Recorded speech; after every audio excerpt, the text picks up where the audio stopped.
जो क्लास 12 के स्टूडेंट के लिए काफी इंपॉर्टेंट और स्कोरिंग टॉपिक।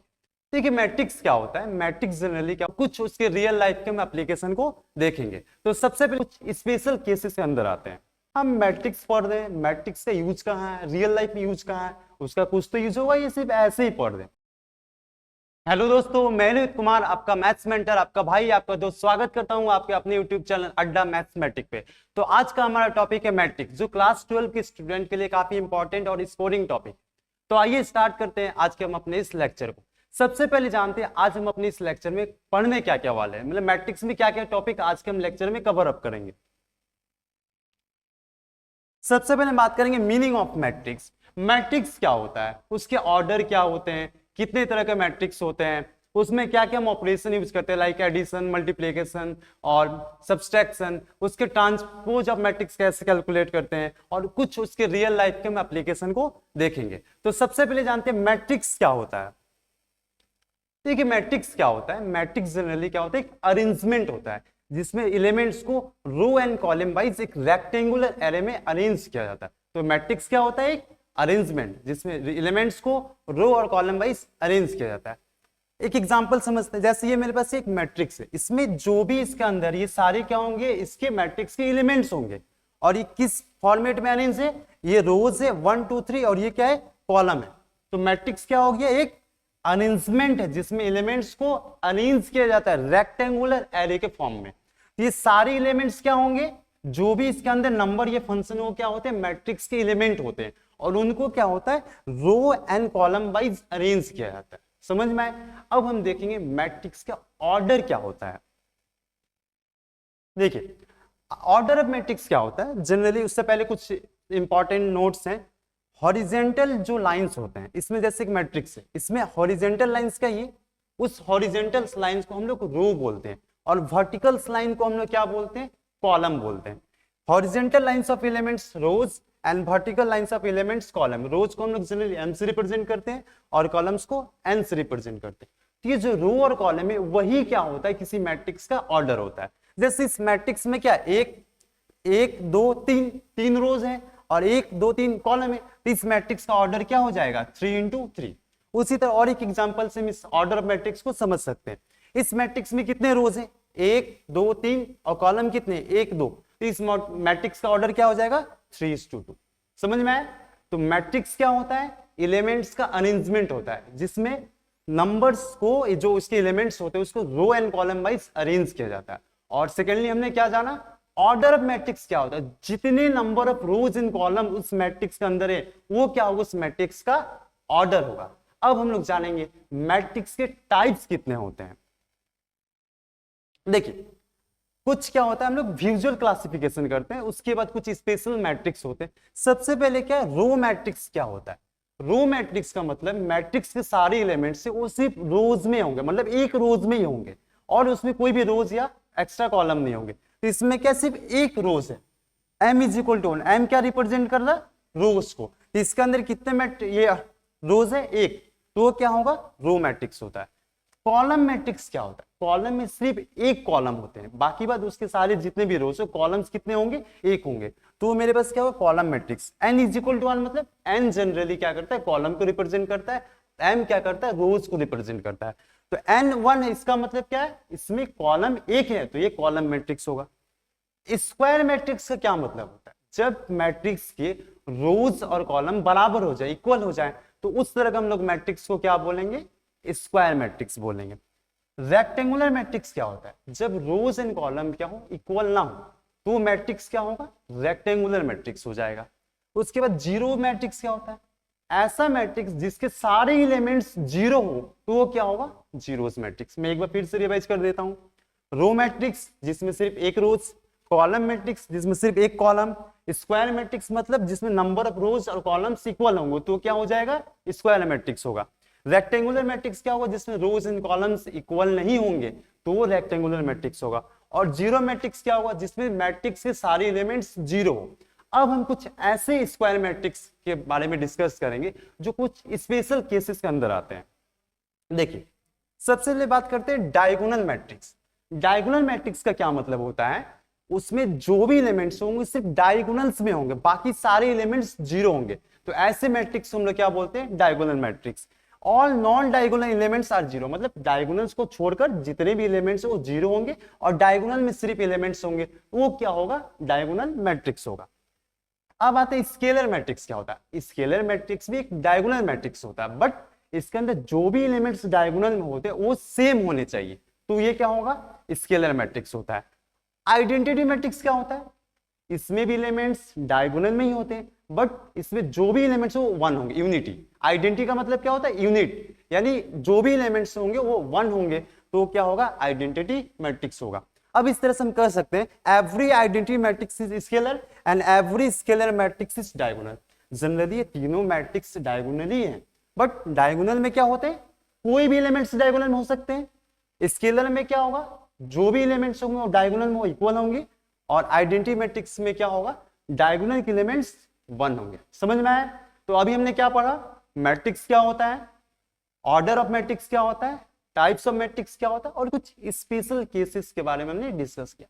अब आप बोलोगे सर हम मैट्रिक्स पढ़ रहे हैं, मैट्रिक्स का यूज कहाँ है, रियल लाइफ में यूज कहाँ है, उसका कुछ तो यूज होगा, ये सिर्फ ऐसे ही पढ़ रहे हैं, यूज है।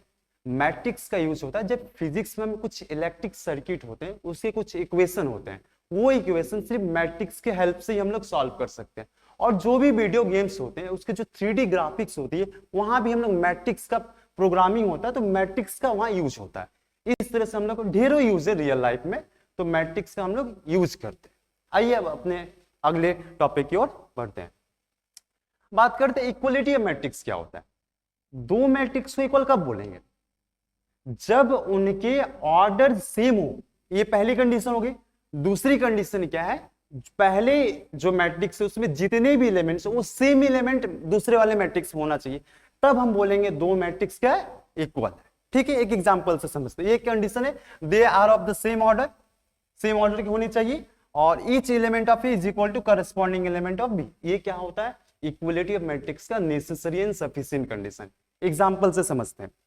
जैसे यहाँ पर एक मैट्रिक्स ए दिया हुआ, ये इसके 2 3 0 1 एलिमेंट्स हैं, ये सेम मैट्रिक्स क्या है, बी में भी है 2 3 0 1, तो ये क्या होगा, ए एंड बी क्या हो जाएगा, आपस में इक्वल होगा। इस तरह से हम लोग क्या बोलते हैं, इक्वलिटी ऑफ मैट्रिक्स को डिफाइन करते हैं। एक और एग्जांपल से समझते हैं। मैंने एक मैट्रिक्स लिया ए, 3 4 -1 एंड 7, ए मैट्रिक्स है। अब मैंने एक दूसरा मैट्रिक्स लिखा बी, 8 6 -1 एंड 7। क्या ये दोनों मैट्रिक्स आपस में इक्वल है? इसके दो एलिमेंट सेम हो जाने से मैट्रिक्स इक्वल नहीं हो जाएगी, जितने भी एलिमेंट्स सारे एलिमेंट्स क्या होने चाहिए, इक्वल होने चाहिए। इसका मतलब ये दोनों मैट्रिक्स आपस में इक्वल नहीं है। ये हुआ इक्वलिटी ऑफ मैट्रिक्स का कॉन्सेप्ट, समझ में आया। अब हम लोग बात करेंगे ऑपरेशन ऑफ मैट्रिक्स। जनरली हम लोग क्या करते हैं, मैट्रिक्स को ऐड करते हैं, सब्सट्रैक्ट करते हैं और मल्टीप्लाई करते हैं। तो ऑपरेशन ऑफ मैट्रिक्स जब हम करते हैं तो हमें एक बात नोटिस करने की है, मैट्रिक्स का ऑर्डर क्या होना चाहिए, स्क्वायर होना चाहिए, और वो सेम ऑर्डर का होना चाहिए। मतलब वो 2 × 2 का हो सकता है, 3 × 3 का हो सकता है, 2 × 3 मैट्रिक्स नहीं हो सकता। मतलब ऑर्डर क्या होना चाहिए वहां पर ही, रोज एंड कॉलम्स सेम होने चाहिए। ये मेरे पास क्या एक इंपॉर्टेंट नोट है, ठीक है। तभी हम लोग क्या होता है, दो मैट्रिक्स को आपस में ऐड कर सकते हैं, मल्टीप्लाई कर सकते हैं, सब्सट्रैक्ट कर सकते हैं। ये मेरे पास नेसेसरी एंड सफिशिएंट कंडीशन। अब जैसे मैंने ए मैट्रिक्स लिया, बी मैट्रिक्स, ठीक है, ये इसके क्या एलिमेंट्स को रिप्रेजेंट कर दे। अब ए मैट्रिक्स के अंदर ये चारों एलिमेंट्स हैं, A1 1, इसका मतलब क्या है, ये पहले रोज में पहले कॉलम में, ये क्या है पहली रोज की, और ये दूसरी कॉलम, ये दूसरे रोज के पहले कॉलम, और ये दूसरे रोज दूसरी कॉलम। इस तरह से हम लोग क्या करते हैं, मैट्रिक्स को अरेंज करते हैं। एक मैट्रिक्स ये और दूसरी ये। जब हम इसको ऐड करेंगे तो इसका पहला एलिमेंट इसके पहले एलिमेंट के साथ क्या हो जाएगा, ऐड होगा। इसका दूसरा एलिमेंट इसका दूसरे वाले मैट्रिक्स के दूसरे एलिमेंट से ऐड होकर ये होगा। अब इसका तीसरा एलिमेंट इसके इस वाले एलिमेंट से ऐड होगा, और लास्ट वाला जो है 2 2, और इसका जो दूसरे मैट्रिक्स इसका ऐड होगा ये होगा। ये होता है मेरे पास किसी भी मैट्रिक्स को ऐड करने का कॉन्सेप्ट। एक एग्जांपल से समझते हैं, तब आप लोगों को अच्छे से समझ में आएंगे। एक मैट्रिक्स मैंने ए लिया, 1 2 7 एंड 3, ठीक है, और एक दूसरी मैट्रिक्स मैंने बी ये ली, 7 0 0 1। ये मेरे पास दो मैट्रिक्स है। अब इसको ऐड करेंगे तो कैसे ऐड करते हैं, देखिए जब हम इसको ऐड करेंगे a प्लस बी, तो ये क्या होगा, 1 किसके साथ ऐड होगा, 7 के साथ, 1 प्लस 7, 2 किसके साथ ऐड होगा, 0 के साथ, और 7 किसके साथ ऐड होगा, ये 0 के साथ, और लास्टली 3 और 1, इसको हम लोग ऐड कर देंगे। ठीक है, तो जब इसको हम ऐड करेंगे तो मेरे पास फाइनल रिजल्ट क्या आएगा, 1 प्लस 7 8, 2 प्लस 0 2, ये 7, और ये क्या हो जाएगा, 3 प्लस 1 4 हो जाएगा। तो ये मेरे पास फाइनल रिजल्ट निकल के आया। तो इस तरह से हम लोग मैट्रिक्स को ऐड करते हैं। अब नेक्स्ट हम लोग मैट्रिक्स को सब्सट्रैक्ट कैसे करते हैं। देखिए, सबसे पहले मेरे पास वही कंडीशन है, matrix must be of the same order and subtract corresponding element. जो पहले रोज के पहले कॉलम वो दूसरे मैट्रिक्स के पहले रोज पहले कॉलम से सब्सट्रैक्ट होंगे। हम किसी भी रोज इन कॉलम को किसी उसके अगले वाले एलिमेंट से माइनस नहीं कर सकते। प्रॉपर क्या होना चाहिए, उसका कंडीशन होना चाहिए। ये होता है सब्सट्रैक्ट करने का तरीका। ठीक है, तो मेरे पास मैट्रिक्स, दो मैट्रिक्स को हम सब्सट्रैक्ट करना है। तो पहला कंडीशन क्या है, दोनों का ऑर्डर सेम होना चाहिए और करस्पॉन्डिंग एलिमेंट को दूसरे वाले मैट्रिक्स से करस्पॉन्डिंग एलिमेंट के साथ माइनस करना है। ठीक है, अब एक एग्जांपल से समझते हैं। जैसे मेरे पास एक मैट्रिक्स ए दिया हुआ, ए इज इक्वल टू 5 9 4 1 और दूसरे मैट्रिक्स क्या दिया, 2 3 1 0। ठीक है, अब हमको इसको क्या करना है, सब्सट्रैक्ट करना है। जब दो मैट्रिक्स को सब्सट्रैक्ट करेंगे, अब कैसे करते हैं, देखिए मैंने यहां लिखा 5 9 4 1 और दूसरी मैट्रिक्स को मैंने यहां माइनस किया 2 3 1 0। ये 5 किस किस से माइनस होगा, 2 से, 5 माइनस 2, 9 किससे माइनस होगा, 3 से, 4 किससे माइनस होगा, 1, ये 1 से, और 1 माइनस होगा 0। जब हम इसको माइनस कर देंगे तो 5 माइनस 2 3 और 9 माइनस 3 क्या हो जाएगा 6, 4 माइनस 1 3 और 1 माइनस 0 1। इस तरह से हम लोग दो मैट्रिक्स को सब्सट्रैक्ट कर सकते हैं। अब हम देखेंगे किसी मैट्रिक्स को किसी नंबर से अगर मल्टीप्लाई करते हैं, जिसको हम लोग स्केलर मल्टीप्लिकेशन बोलते हैं, वो मल्टीप्लिकेशन कैसे होता है। देखिए, multiplying A matrix bye scalar constant number means multiplying every single element of the matrix. इसका मतलब जब हम किसी मैट्रिक्स को किसी स्केलर नंबर के साथ मल्टीप्लाई कर दे तो मैट्रिक्स के अंदर जितने भी एलिमेंट्स है सारे नंबर्स को स्केलर क्या कांस्टेंट मल्टीप्लाई हो। ये लीजिए, इसका ये मतलब नहीं है जब एक एलिमेंट्स को उठाए और मल्टीप्लाई करके रख दी, ऐसा नहीं होता। जितने भी एलिमेंट्स हैं वो सारे एलिमेंट्स उस स्केलर के साथ मल्टीप्लाई होंगे। इसका ये स्ट्रक्चर है एक डायग्रामेटिक इसको रिप्रेजेंट करने का। एक एग्जांपल से समझते हैं। जैसे मेरे पास मैट्रिक्स ए है 1 3 2 एंड -6। ठीक है, अब मुझे 2a का वैल्यू निकालना है। इसका मतलब 2 से क्या करेंगे, इस मैट्रिक्स को मल्टीप्लाई करेंगे 1 3 2 -6। ये जो 2 है इस पूरे मैट्रिक्स के एलिमेंट से एक एक मल्टीप्लाई होगा, इंडिविजुअली मल्टीप्लाई करेंगे। तो 2 इंटू 1 क्या होगा, 2 होगा। 2 इंटू 3 क्या हो जाएगा, 6 होगा। 2 इंटू 2 क्या होगा, 4 होगा। 2 इंटू -6 क्या होगा, -12। तो इस तरह से हम लोग किसी भी मैट्रिक्स को किसी स्केलर नंबर के साथ मल्टीप्लाई करते हैं। समझ में आया, क्लियर। अभी तक हमने क्या पढ़ा, मैट्रिक्स क्या होता है, ऑर्डर ऑफ मैट्रिक्स क्या होता है, मैट्रिक्स के टाइप्स कितने होते हैं, special cases of square matrix पढ़ते हैं, दो मैट्रिक्स इक्वल कब होंगे, और उसके बाद हमने क्या पढ़ा, operation of matrix like add कैसे करते हैं, दो मैट्रिक्स को सब्ट्रैक्ट कैसे करते हैं, किसी मैट्रिक्स को किसी स्केलर नंबर के साथ मल्टीप्लाई कैसे करते हैं। अब हम जानेंगे ट्रांसपोज ऑफ मैट्रिक्स क्या होता है। देखिए, ट्रांसपोज ऑफ मैट्रिक्स हम लोग क्या करते हैं, जो मैट्रिक्स के रो एंड कॉलम होते हैं उसको हम लोग इंटरचेंज कर देते हैं। तो वो क्या होता है, मेरे पास जो दूसरा मैट्रिक्स निकल के आता है वो पहले वाले मैट्रिक्स का ट्रांसपोज होता है। एक एग्जांपल से समझते हैं। जैसे मेरे पास एक मैट्रिक्स ट्रांसपोज को हम लोग ए टी का मतलब ट्रांसपोज को रिप्रेजेंट कर रही है डैश, इस तरह से इसका सिंबल होता है किसी मैट्रिक्स से ट्रांसपोज को रिप्रेजेंट करने का। अब मेरे पास एक मैट्रिक्स दिया हुआ है 1 2 3, ये पहले रो है, ये पहली रो है R1, और ये क्या है, दूसरी रो है। ये मेरे पास पहला कॉलम है, ये दूसरी कॉलम है, और ये क्या है, तीसरी कॉलम।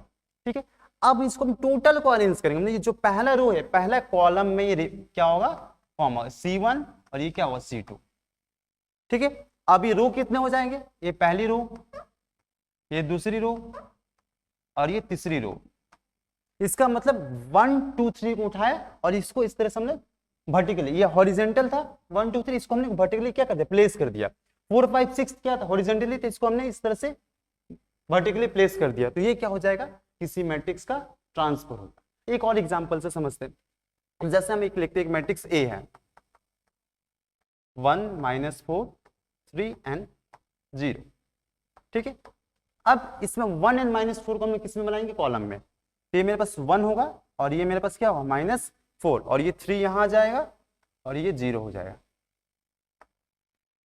ठीक है। तो इस तरह से हम लोग क्या करते हैं, किसी भी मैट्रिक्स का ट्रांसपोज निकालते हैं, ठीक। तो main theoretically part, basic concept इतना ही है, फिर हम अपने अगले लेक्चर में इसको और आगे कंटिन्यू करेंगे। अब जो भी हमने थ्योरी या कॉन्सेप्ट सीखा उससे कुछ बेसिस, उस पे बेस्ड कुछ क्वेश्चन है, बेसिक क्वेश्चन है, वो क्वेश्चन को हम लोग सॉल्व करते हैं। देखिए, इन द मैट्रिक्स, मेरे पास क्या मैट्रिक्स दिया हुआ, इसमें पहला क्वेश्चन क्या, find the order of the matrix निकालना है, कितना आसान सा क्वेश्चन है। और दूसरा क्वेश्चन क्या, एलिमेंट्स का हमको बताना है, ये फर्स्ट रोज की तीसरी कॉलम की कौन सी एलिमेंट होगी, ये हमको बताना है। तो ऑर्डर क्या होता है, अभी हमने बताया आपको, जितने नंबर ऑफ रोज और कॉलम होंगे वो क्या होगा, उस मैट्रिक्स का ऑर्डर होगा। तो इस मैट्रिक्स में कितने रोज है, 1 2 3, कॉलम कितने 1 2 3, तो इसका ऑर्डर ऑफ मैट्रिक्स क्या हो जाएगा 3 × 3, ये क्या हो गया, मैट्रिक्स का ऑर्डर हो गया। अब हमको इन सब एलिमेंट्स को बताना चाहिए, एलिमेंट्स क्या, पहले एलिमेंट्स क्या, A1 3, दूसरी क्या है और तीसरी A31। इसका मतलब क्या, 1 3 का मतलब पहला रोज में जाना है और तीसरे कॉलम में जाना है। ये मेरे पास क्या है, पहला रोज है, तीसरा कॉलम है, तो ये मेरे पास क्या हो जाएगा A1 3, मतलब ऐसा एलिमेंट जो पहले रोज में और तीसरे कॉलम में, तो पहले रोज तीसरे कॉलम में, तो देखो ये क्या, मेरे पास पहला रोज है, ये दूसरा रोज है और ये तीसरा रोज है, ये पहला कॉलम, दूसरा कॉलम और ये क्या हो गया, तीसरा कॉलम हो गया। तो पहला रो और तीसरा कॉलम कौन सा एलिमेंट्स 19, तो ये मेरे पास क्या हो जाएगा 19 हो जाएगा इसका आंसर। दूसरा क्या, ऐसा एलिमेंट्स खोजो जो दूसरे रोज में और दूसरे कॉलम में है, दूसरा रो ये और दूसरी कॉलम में, तो कौन सा आ रही है -2, ये क्या हो जाएगा -2। अब क्या है, एक ऐसा एलिमेंट्स जो तीसरी रोज में हो और पहले कॉलम में, तीसरी रो और पहले कॉलम में क्या होगा रोड 3। तो इस तरह से हम लोग क्या कर सकते हैं, किसी भी मैट्रिक्स का ऑर्डर या एलिमेंट्स को निकाल सकते हैं। एक और क्वेश्चन देखते हैं, देखिए, find the values of x y z from the following equation. ये क्वेश्चन क्या है, अभी हमने क्या पढ़ा, इक्वलिटी ऑफ मैट्रिक्स, उस पर बेस्ड ये क्वेश्चन है। ये दो मैट्रिक्स क्या है, इक्वल है, ठीक है, और हमको इन सब वैल्यू x y z का वैल्यू निकालना है। मैट्रिक्स क्या है 4 3 x 5, ये पहली मैट्रिक्स है, और दूसरी मैट्रिक्स क्या है y z 1 5, दो मैट्रिक्स इक्वल है। कंडीशन क्या है, इसके एलिमेंट्स सेम होने चाहिए, तो 4 के जगह y की जगह क्या होना, कब होगा ये मैट्रिक्स इक्वल, कब होगा जब y की जगह 4 हो, तो y का वैल्यू क्या हो जाएगा 4 हो जाएगा। z की जगह क्या होगा 3, तब क्या होगा ये मैट्रिक्स इक्वल होगा, और x की जगह क्या होगा 1, ये जो x है यहाँ 1 होगा तभी तो ये मैट्रिक्स इक्वल होगा, तो x का वैल्यू क्या हो जाएगा 1। तो इस तरह से हम लोग ये बेसिक क्वेश्चन को सॉल्व करते हैं। तो आज के लेक्चर में जो भी मैंने पढ़ाया वो आप रिवीजन करोगे, नोट्स बनाओगे, और जो भी आपको डाउट्स होंगे वो हम अपने अगले क्लास में डिस्कस करेंगे। तो मैं इस चैप्टर को एक बार समराइज कर देता हूँ कि पूरे आज के लेक्चर में हमने क्या पढ़ा। सबसे पहले मैट्रिक्स क्या होता है, टाइप्स ऑफ मैट्रिक्स पढ़ लिया, ऑर्डर क्या होता है, मैट्रिक्स को हम लोग कैसे ऐड सब्ट्रैक्ट मल्टीप्लाई करते हैं, दो मैट्रिक्स इक्वल कब होंगे, और ट्रांसपोज ऑफ मैट्रिक्स क्या होता है, और कुछ हमने एग्जांपल सॉल्व किया। तो आप अच्छे से इसको नोट्स बनाओ, जो भी डाउट्स, जो भी आपको प्रॉब्लम होगी अगली क्लास में डिस्कस करेंगे। Keep learning, keep practice, thank you.